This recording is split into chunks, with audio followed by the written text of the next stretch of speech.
Gaza के civil defence agency के मुताबिक यहाँ इसराइल की तरफ से एक ह्यूमैनिटेरियन इलाके में किए गए ताज़ा हमले में 40 लोग मारे गए हैं और इस दिल दहला देने वाले हमले में 60 लोगों के जख्मी होने की भी खबर है। यह हमला गाजा के शहर खान यूनिस के अल मवासी पर किया गया है। आपको बता दें कि ये वही इलाका है जिसे जंग की शुरुआत में इजरायली फौज ने महफूज जगह बताया था और इस महफूज जगह में हजारों बेघर फिलिस्तीनी पनाह ले रहे थे।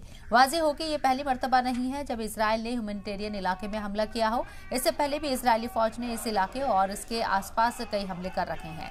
इधर इजरायली फौज की तरफ से कहा गया है कि उसने इस इलाके में हमास के कमांड सेंटर को निशाना बनाया था।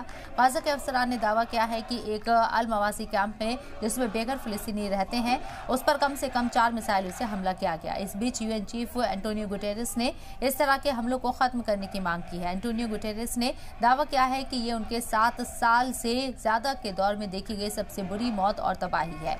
इसके अलावा यूरोपीय यूनियन के टॉप नुमाइंदे जोसेफ बोरेल ने राफा सरहद पार करके अपनी दौरे पर कहा है कि दोनों ममालिक को जंगबंदी की और कोशिशें तलाशनी होंगी और उन पर तेजी से काम करना होगा।